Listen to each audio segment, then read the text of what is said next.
5 Rebirth, the re-release of the 2011 version of the same name, created by Edmund McMillan of Super Meat Boy fame. This particular version also hailed from a company called Nicholas, which did a lot of the revamp and added content for the 2014 game. The game does borrow its title from the Bible, as you take control of a small naked child named Isaac, who has run away from his mother, who is trying to kill him at the behest of the voice of God.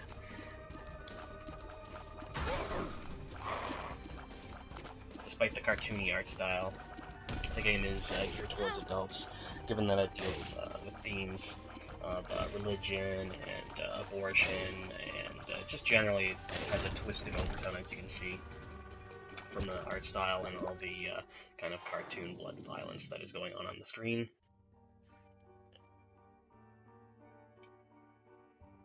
The general premise of the game is that you're going to go from dungeon to dungeon, eliminating each of the enemies you find there along the way by firing your tears at them. And then at the end of each dungeon there is a boss level, and for each level you need to defeat this boss to move on to the next section. You have a standard health bar similar to The Legend of Zelda, as you can see in the top left there. You have all your hearts remaining. I think I'm about to die right here. I only got half heart left, there we go. And you'll notice a funny and dark humorous note that Isaac leaves. All his belongings to his pet cat Guppy.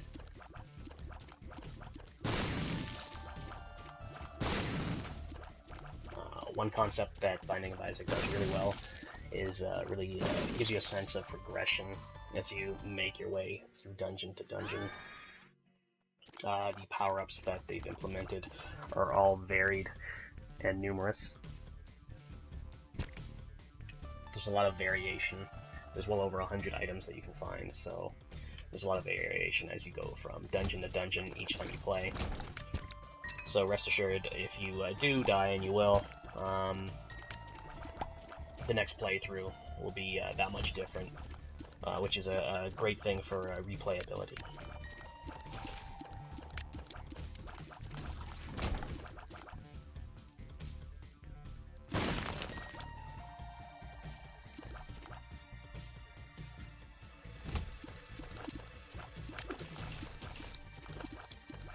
There's a lot of variation in enemies as well. Many enemies, if you defeat them, will give you certain power-ups, like the blue fly that I just took care of there. Provided me with a couple helpers to take care of some enemies along the way. Likewise, some treasure chests aren't always good treasure chests. The one that I had opened in the previous dungeon actually had a surprise booby trap in it. So you have to watch out for that. Most treasure chests, though, will provide you with a significant power-up. Additionally, you'll run into these shopkeeper areas. Again, very similar to The Legend of Zelda. Instead of the old man or the wizard that's present in the shop, there's a kind of a twisted doll or mummified Isaac kind of awaiting you.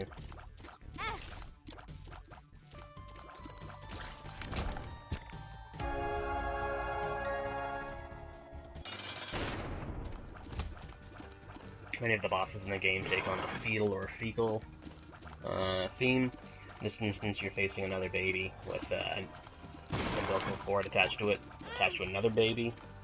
And then in other instances, you're actually taking on fecal matter. So it's all very kind of tongue-in-cheek humor along the way.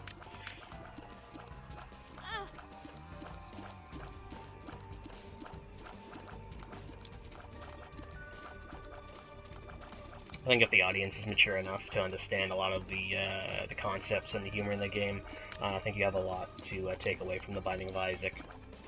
It's a great roguelike game that has a lot of variation to it, given the amount of enemies and power-ups you can get. The music's fantastic, and it does provide a manageable amount of game to provide you. That won't eat up a lot of your time, but does provide enough challenge to keep you going for an extended period of time. So that's another great aspect that has going for it. thanks for watching as always, and check out my blog and my YouTube channel if you haven't already. I should have a few more posts up, and I'm especially excited for Far Cry 4.